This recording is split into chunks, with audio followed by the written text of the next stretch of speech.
قرآن پاک میں اللہ پاک نے مہینوں کی تعداد 12 بتلائی ہے کہ ان عدت الشہور عند اللہ 12 شہرا فی کتاب اللہ یوم خلق السماوات والارض، کہ جب سے اللہ پاک نے زمین و آسمان کی تخلیق فرمائی ہے، جب سے اللہ پاک نے کائنات کا نظام چلایا ہے، اس وقت سے سال بھر کے مہینوں کی تعداد 12 ہیں۔ زمانہ جاہلیت میں لوگ کبھی سال 11 مہینوں کا کرواتے، کبھی 13 مہینوں کا کرواتے۔ سردار اعلان کرتا کہ اس دفعہ سال 12 مہینوں کا نہیں 11 مہینوں کا ہوگا، اور فلاں دن فلاں تاریخ یہ سال کی پہلی تاریخ ہوگی۔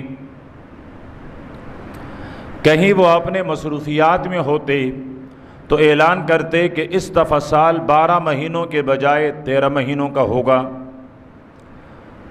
تو قرآن پاک نے ان کی اس روش کی تردید فرمائی کہ اللہ کے ہاں مہینوں کی تعداد سال بھر کے لیے 12 ہی ہیں، اور یہ اس وقت سے ہیں یوم خلق السماوات والارض، جب سے اللہ پاک نے زمین و آسمان کی تخلیق فرمائی ہے۔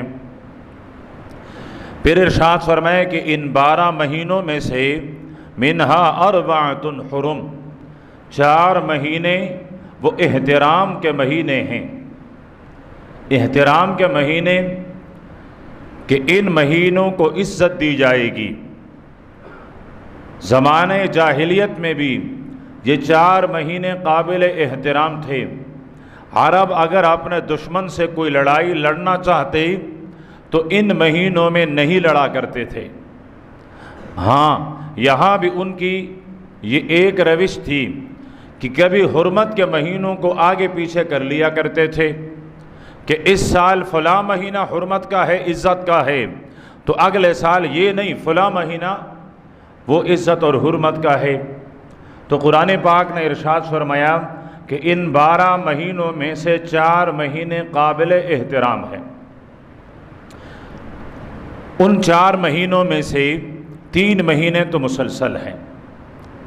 ذی قعدہ کا مہینہ ہے، ذی الحج کا مہینہ ہے، اور محرم کا مہینہ ہے۔ ذی القعدہ کا مہینہ چل رہا ہے، ذی الحج کا مہینہ اس ہفتے میں داخل ہو جائے گا، اور محرم کا مہینہ اس کے بعد ہے۔ اور 4تھا مہینہ احترام والا وہ رجب کا ہے۔ تو فرمائے کہ 12 مہینوں میں سے یہ 4 مہینے زیادہ احترام والے ہیں، تو ان احترام کے مہینوں میں سے ایک مہینہ ذی الحج کا ہے، اور یہ اسلامی سال کا آخری مہینہ بھی ہے کہ اس پر اسلامی سال کی انتہا اور اختتام ہو جاتی ہے، اور محرم سے پھر قمری اعتبار سے اگلا نیا سال شروع ہو جاتا ہے۔ تو ان احترام کے مہینوں میں سے ایک مہینہ ذی الحج کا ہے۔ ذی الحج کا معنی ہے وہ مہینہ جو حج والا ہے، کہ اللہ پاک نے اسلام کا رکن اعظم حج کو اسی مہینے کی کچھ مخصوص تاریخوں کے اندر، مخصوص ایام کے اندر رکھا ہے۔ سال کے کسی اور مہینے میں ہم حج ادا کرنا چاہیں تو نہیں کر سکتے، اور اس مہینے کے ان 4-5 دنوں کے علاوہ مہینے کی ابتدا میں، مہینے کے وسط میں، مہینے کے آخر میں کسی اور تاریخ میں ادا کرنا چاہیں تو تب بھی ادا نہیں کر سکتے۔ اور پھر حج کا رکن اعظم وہ عرفہ ہے، وقوف عرفہ، اور وہ بھی اللہ پاک نے اس مہینے اور اس مہینے کے ابتدائی عشرے میں رکھا ہے۔ تو ذی الحج کا مہینہ، اس کے دن اور رات بڑے قابل احترام والے ہیں، اس لیے مناسب سمجھا گیا کہ اس کے متعلق کچھ عرض کر دیا جائے۔ قرآن پاک میں اللہ پاک قسم اٹھاتے ہوئے ارشاد فرماتے ہیں والفجر، مجھے صبح کی قسم، پھر ارشاد فرماتے ہیں وَلَيَالٍ عَشْرٍ، مجھے 10 راتوں کی قسم، وَالشَّفْعِ وَالْوَتْرِ، مجھے جفت اور طاق کی قسم۔ اب اللہ پاک نے جس فجر کی قسم اٹھائی ہے، اس فجر سے کون سی فجر مراد ہے؟ یوم الترویہ، عید والے دن کی صبح، یا عرفے کی دن کی صبح، یا پھر ان 10 دنوں کی ہر دن کی صبح؟ دوسرے نمبر پر ارشاد فرمائے وَلَيَالٍ عَشْرٍ، اور 10 راتوں کی قسم۔ یہ 10 راتیں رمضان کے آخری 10 راتیں ہیں، یا پھر ذی الحج کی ابتدائی 10 راتیں ہیں۔ وہ بھی قابل احترام، یہ بھی قابل احترام، وہ بھی قابل اجر، یہ بھی قابل اجر، ان میں بھی اجر و ثواب سب سے زیادہ، ان میں بھی اجر و ثواب سب سے زیادہ۔ اب ذی الحج کے ابتدائی 10 دن، صحابی ہیں حضرت عبداللہ ابن عباس رضی اللہ تعالی عنہما۔ اس صحابی کے تعارف کے لیے تو اتنا ہی کافی ہے، یہ میرے پیغمبر کا صحابی ہے۔ دنیا بھر کی تمام آنکھیں مل جائیں، انہوں نے زندگی بھر جو کچھ دیکھا ہے وہ جمع کر دیا جائیں، یہ ساری دنیا کی نظریں مل کر، ساری دنیا والوں نے جو کچھ دیکھا ہے وہ مل کر ترازو کے ایک پلڑے میں رکھے جائیں، اور اس کے مقابلے میں میرے پیغمبر کے 1.25 لاکھ صحابہ کرام میں سے کسی ایک صحابی کا میرے پیغمبر کے چہرے انور کی طرف ایک دفعہ دیکھنا، یہ دوسرے پلڑے میں رکھ لیا جائے۔ رب کعبہ کی قسم، محمد عربی کے صحابہ کرام کی وہ ایک نظر میری اور آپ کی دنیا بھر کی نظروں سے سب سے زیادہ اعلیٰ اور رفیع ہے، کہ وہ جو ایک ایک نظر میرے حبیب کو دیکھا ہے، دنیا کی نظریں اس کا مقابلہ نہیں کر سکتی ہے۔ لیکن اس کے باوجود یہ سرکار دو عالم صلی اللہ علیہ وسلم کے چچا زاد بھائی ہیں، آپ کے چچا حضرت عباس کے صاحبزادے ہیں۔ اللہ کے پیارے پیغمبر نے اس کے لیے دعا فرمائی تھی۔ اللہ کے پیارے پیغمبر وضو کے لیے تشریف لے گئے، قضائے حاجت سے فارغ ہوئے، دیکھا برتن میں، لوٹے میں پانی بھرا ہوا رکھا ہے، ساتھ میں میرے پیغمبر کی مسواک مبارک رکھی گئی ہے۔ آپ نے فرمایا یہ خدمت کس نے کی ہے؟ اور خدمت بھی دن کی نہیں، رات کے آخری پہر میں کی گئی ہے۔ یہ میرے پیغمبر کے تہجد کا وقت تھا، آپ تہجد کے لیے اٹھے تھے، قضائے حاجت سے فارغ ہوئے تو لوٹا بھی بھرا ہوا ملا، مسواک بھی ملی، تو اللہ کے حبیب نے فرمایا اس وقت رات کے اندھیرے میں، اس آخری پہر جب نیند بڑی غضب کی آ رہی ہوتی ہے، نیند پکی ہو چکی ہوتی ہے، اس پہر کون ہے؟ حضرت عبداللہ عرض کرنے لگے آقا میں آپ کا بھائی، آپ کے چاچا کا بیٹا عبداللہ ہوں۔ آپ نے فرمایا عبداللہ اللہ تجھے قرآن پاک کی سمجھ اور دانائی عطا کر لیں، یہ اس امت میں سب سے قرآن پاک کا سب سے بڑا مفسر،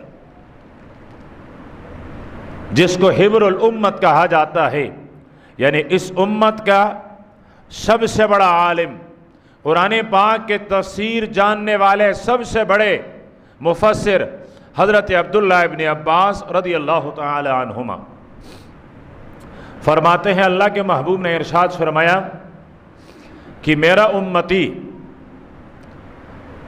کسی بھی دن میں جو اعمال کرتا ہے اس کے سب سے زیادہ فضیلت والے اعمال، سب سے زیادہ اجر والے اعمال، سب سے زیادہ ثواب والے اعمال وہ ذی الحج کے ابتدائی عشرے میں کی جانے والی اعمال ہیں۔ آپ نے شاید یہ بات نہیں سنی، آپ کی توجہ میرے خیال میں کہیں اور تھی، میں دوبارہ عرض کر دوں۔ صحابی ہیں حضرت عبداللہ ابن عباس رضی اللہ تعالی عنہما، بات نقل کر رہے ہیں میری اور آپ کے آقا اور محبوب اور دلبر کی، کہ اللہ کے محبوب نے ارشاد فرمایا کہ کوئی بھی انسان، کوئی بھی مومن، کوئی بھی مسلمان جن جن اعمال میں عبادت کرتا ہے، فرمائے اللہ کے ہاں سب سے زیادہ فضیلت والی، سب سے زیادہ اجر والی، سب سے زیادہ ثواب والی، رب کے ہاں سب سے زیادہ افضل عبادت ذی الحج آنے والے مہینے کے ابتدائی 10 دنوں میں کی جانے والی عمل ہے۔ اب تو شاید یاد ہو چکا ہوگا۔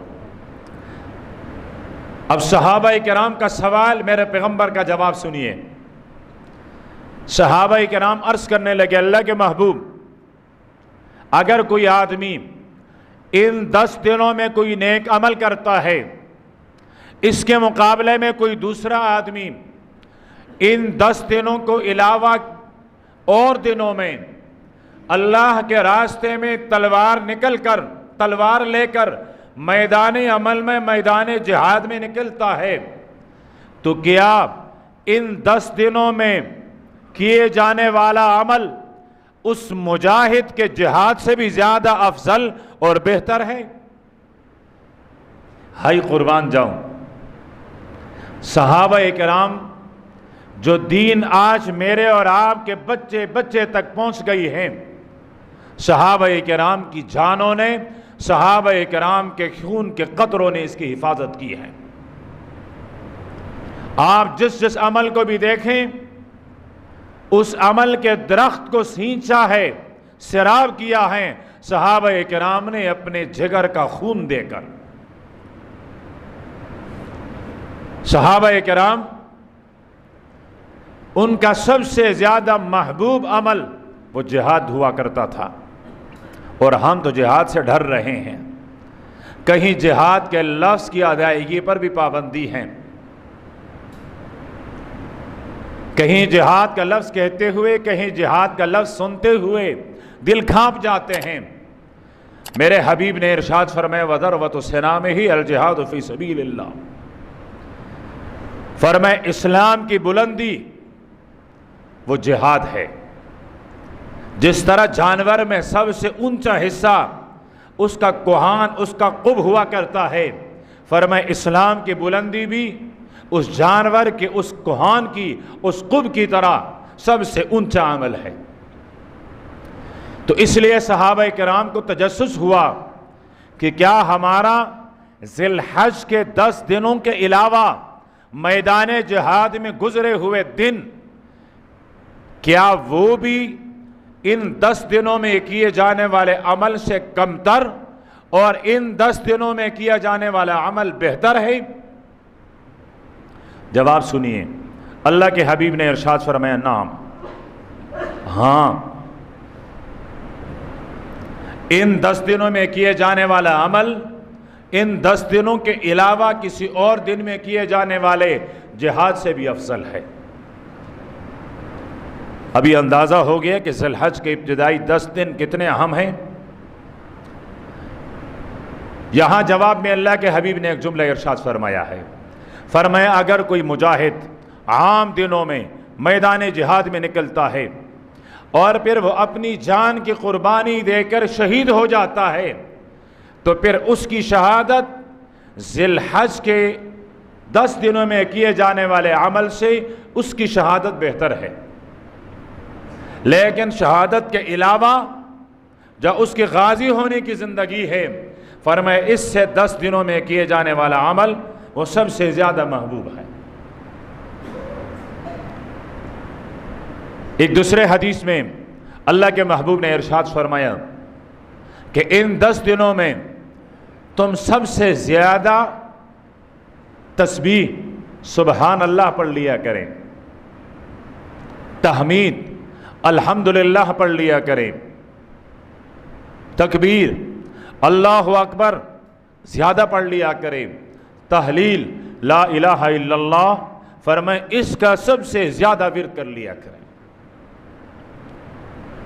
جب یہ دن فضیلت والے ہیں اور اس میں کیے جانے والا عمل بھی فضیلت والا ہیں تو تمہاری زندگی اور یہ 10 دن پھر اللہ کے ذکر سے منور اور مزین ہونی چاہیے۔ تیسرا عمل، حضرت ابو ہریرہ رضی اللہ تعالیٰ عنہ فرماتے ہیں، حافظ الحدیث 5000 سے زیادہ احادیث میرے پیغمبر کے جس صحابی کو حفظ تھے وہ ہیں حضرت ابو ہریرہ۔ بلی سے کھیل رہے تھے، بلی اس کو بہت زیادہ پسند تھی، میرے پیغمبر نے اس کا نام رکھا یہ تو بلی ہی کا باپ ہے۔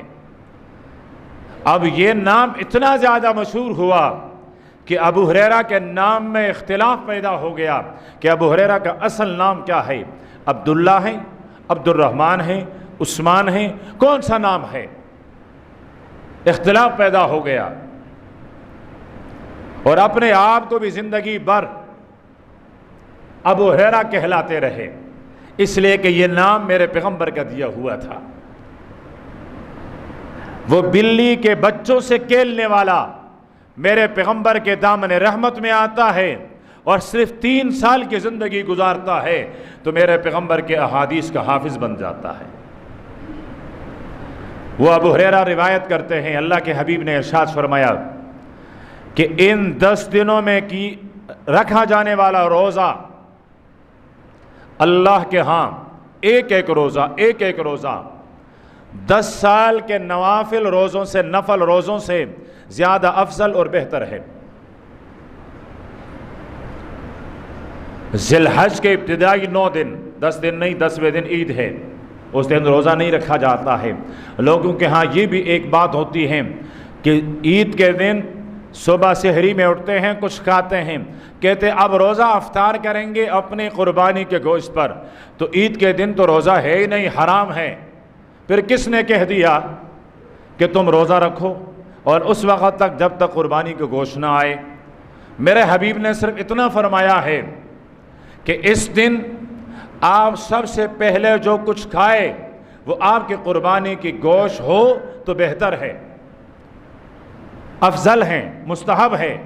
اب لوگوں نے روزے رکھنے شروع کیے، سحری کے بعد اٹھیں روزہ رکھا اور روزہ افطار کیا 12 بجے 1 بجے، یہ کون سا روزہ ہوا جو دن کے 12 بجے 11 بجے افطار ہوتی ہے؟ تو یہ اولا اور مستحب تو ہیں لیکن 10ویں دن کوئی روزہ نہیں ہے۔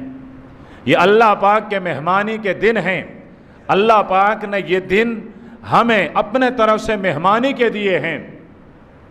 اللہ کے حبیب نے ارشاد فرمایا کہ یہ اکل و شرب کے دن ہیں، کھانے پینے کے دن ہیں، کہ ان 9 دنوں میں، ذی الحج کے ابتدائی 9 دنوں میں سب سے زیادہ فضیلت والا روزہ فرمائے ایک روزہ حضرت ابو ہریرہ رضی اللہ تعالیٰ عنہ فرماتے ہیں 10 سال کے نفل روزوں کے برابر ہیں۔ دوسرے حدیث میں غالباً حضرت عبداللہ ابن عمر کی روایت ہیں، وہ فرماتے ہیں کہ 80 سال کے روزوں کے برابر ہیں۔ ان دنوں کے اندر رکھا جانے والا روزہ فرمائے کہ 80 سال کے نفل روزوں کے برابر۔ تیسرا عمل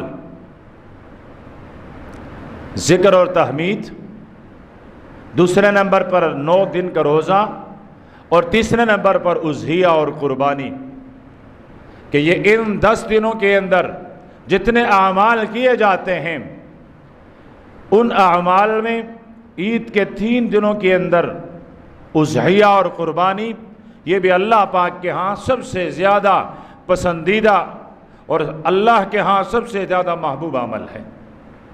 کتنا محبوب عمل ہے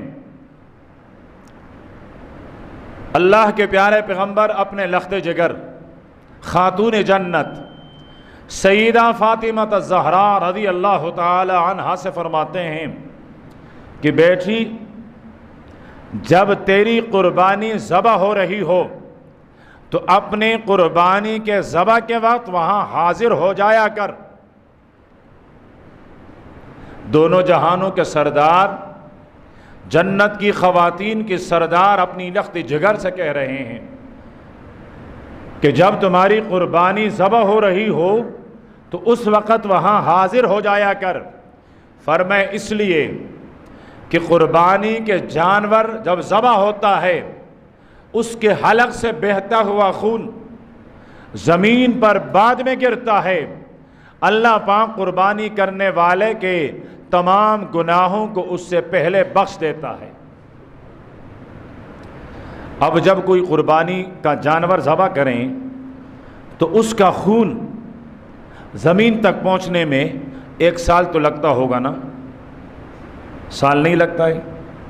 چلو 1 سال نہیں تو قربانی کے جانور کے حلق سے نکلتا ہوا یہ خون زمین تک جانے میں 1 مہینہ تو لے گا؟ مہینے بھی نہیں لیتا ہے، چلیں 1 ہفتہ تو لے گا، 1 دن تو لے گا، 1 گھنٹہ تو لے گا؟ نہیں، چلے کم سے کم 1 منٹ تو لگے گا نا؟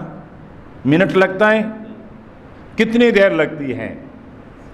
سیکنڈ کا حساب، سیکنڈ کا۔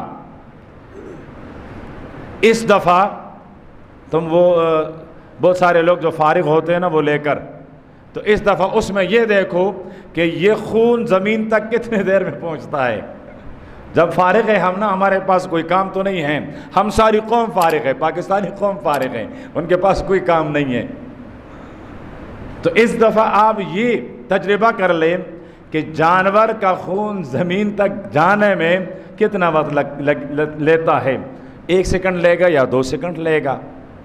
ٹھیک، اللہ کے حبیب نے ارشاد فرمایا اور سچ فرمایا، اگر میرے پیغمبر یہ فرما دیں کہ یہ آسمان ہیں اور وہ جو اوپر نظر آ رہا ہے وہ زمین ہے، رب کعبہ کی قسم میری آنکھیں دھوکہ کھا سکتی ہیں، میرے پیغمبر خلاف حقیقت بات نہیں کر سکتے ہیں، میرا ایمان ہے یہ۔ جب میرے حبیب نے فرمایا کہ یہ خون زمین پر بعد میں گرتا ہے اور قربانی کرنے والے کا اجر ثواب یہ ہے کہ اس کے زندگی بھر کے گناہ بخش دیے جاتے ہیں، اس سے زیادہ بہترین عمل کوئی ہو سکتا ہے؟ فرمایا اضحیہ کے دنوں میں بہترین عمل وہ اضحیہ اور قربانی ہے۔ اور آخری بات عرض کر دوں، فرمایا کوئی بھی مومن، کوئی بھی مسلمان اپنے زندگی بھر میں جن جن چیزوں پر اپنا مال خرچ کرتا ہے، خواہ وہ جائز میں خرچ کرتا ہے، ناجائز پر تو اجر ہے ہی نہیں، گناہ ہیں، اور اگر ناجائز میں خرچ کرتے ہوئے یقین یہ ہو کہ مجھے اجر ملے گا تو ایمان سے خارج ہونے کا خطرہ ہے، ناجائز پر اجر ملتا ہی نہیں ہے۔ اسی طرح حرام مال اگر مسجد میں بھی لگیں، حرام مال اللہ نہ کریں بیت اللہ کے تعمیر میں لگ جائیں، تب بھی اس پر کوئی اجر ملنے والا نہیں ہے۔ اجر اس مال پر ملتا ہے جو حلال ہو۔ اس لیے بارہا یہ عرض کر چکا ہوں کہ بھوکا مرنا زیادہ افضل ہے بنسبت حرام کے لقمے کو کھانے سے۔ میرے پیغمبر نے ارشاد فرمایا، 1 لقمہ حرام کا گلے سے اترتا ہے 40 دن تک میرا رب اس انسان کا نہ نفل عمل قبول کرتا ہے اور نہ فرض عمل قبول کرتا ہے۔ تو فرمایا کہ جو بھی مسلمان سال بھر نیک کاموں میں جتنا مال خرچ کرتا ہے، ان میں سب سے زیادہ فضیلت والی خرچ، سب سے زیادہ فضیلت والی وہ مال جو دین کے بارے میں خرچ کیا گیا ہے، فرمایا سب سے زیادہ فضیلت والا مال وہ ہے جو قربانی کے جانور پر خرچ کیا جائے۔ فرمایا یہ خرچ کرنے والے کی مال میں سے سب سے زیادہ فضیلت والا مال ہوتا ہے۔ تو کوشش یہ کریں کہ ہر انسان اضحیہ اور قربانی کرے، ہر انسان، یہ نہیں کہ گھر میں سے والد نے کر لیا بس کافی ہے، گھر میں سے بڑے بھائی نے کر لیا سب کے لیے کافی ہیں۔ چلیں اگر آپ پر واجب نہیں ہے، فرض نہیں ہے، نفل قربانیاں کریں اور اس کا جو ثمرات ہیں وہ سال بھر دیکھیں۔ اللہ پاک سال بھر کے مصائب دور کر لیتے ہیں، سال بھر آپ کی مال کے محافظ بن جاتے ہیں، اللہ پاک مال کی حفاظت فرماتے ہیں، سال بھر آپ کے بیوی بچوں کی حفاظت کی جاتی ہے۔ ذرا آزما کر تو دیکھیں۔ تو فرمایا سب سے زیادہ فضیلت والی خرچ وہ ہیں جو قربانی کے جانور پر خرچ کیے جائیں، اور پھر قربانی کے جانور بھی اچھے موٹے تازے جانور خرید لیے جائیں۔ یہ نہیں کہ بڑا جانور ہو اور وہ بالکل مریل سا، یا پھر اتنا پرانا ہے کہ اس کی عمر 100 سال کی ہو، لگتا یہ ہے کہ یہ قربانی سے والے سے بھی زیادہ معمر ہیں۔ تو اتنا معمر جانور بھی نہیں، خوبصورت موٹا تازہ جانور۔ صحابہ کرام نے پیغمبر کے اضحیے کے جانوروں کے بارے میں بھی بتایا ہے۔ فرمایا اللہ کے حبیب نے ایک دمبا ذبح کیا، اس کے ہونٹ کا یہ والا حصہ کالا تھا، اس کے آنکھوں کے ارد گرد والا حصہ کالا تھا، اس کے پاؤں وہ جو زمین پر لگتے ہیں یہ والا حصہ کالا تھا۔ یہ دیکھیں صحابہ کرام دین کی کس طرح محافظ ہے کہ پیغمبر کے جانور کی، قربانی کے جانور کی رنگ بھی محفوظ ہیں، قبلہ رخ لٹھایا، ذبح کیا، یہ عمل بھی محفوظ ہے۔ تو اچھا جانور خرید لیا کرے۔ اور یہ پل صراط پر ہماری سواری ہوتی ہے، تو سواری کے بارے میں ہر انسان چاہتا ہے کہ میری سواری اچھی سے اچھی ہو۔ تو جب یہاں کی سواری اچھی تو پل صراط کی سواری بھی بہترین ہونی چاہیے۔ تو ہر انسان، ہر میرا دوست مسلمان وہ قربانی کی بھی نیت کریں، اور اسی طرح آنے والے 10 دن یہ کہیں غفلت میں نہ گزر جائیں، یہ کہیں فضول میں، منڈیوں کے چکروں میں نہ گزر جائیں، فضول بازار کے اور تجارت کے منڈیوں میں نہ لگ جائیں۔ سال میں ایک دفعہ آتے ہیں یہ 10 دن، اور یہ تجارت کی منڈیاں، یہ بازار، یہ چیزیں یہ سال بھر رہتی ہیں، پھر دوبارہ مل جائیں گے، لیکن سال میں یہ ایک دفعہ ملی ہے، بلکہ میں یہ عرض کروں گا زندگی میں ایک دفعہ ملی ہے۔ یہ بھی نہیں پتا کہ ہم ان 10 دنوں تک پہنچ پاتے بھی ہیں کہ نہیں، اور اگر پہنچ بھی گئے تو کیا گارنٹی ہے کہ آئندہ سال ہمیں یہ 10 دن ملیں گے بھی کہ نہیں۔ تو ہم تو ان 10 دنوں کو اپنی زندگی کے آخری فضیلت والے دن وہ سمجھ کر ان کے اندر عبادات کریں، نہ دن غفلت میں گزریں اور نہ رات غفلت میں گزریں۔ اب قربانی کے متعلق جو مسائل ہیں کہ قربانی کے جانور کے اوصاف کیا ہونی چاہیے، کس پر واجب ہیں، کس مال سے واجب ہیں، زندگی رہی تو آئندہ جمعے میں عرض کر دی جائے گی۔ اللہ پاک ہم سب کو عمل کی توفیق عطا فرمائیں۔ وآخر دعوانا الحمدللہ رب العالمین۔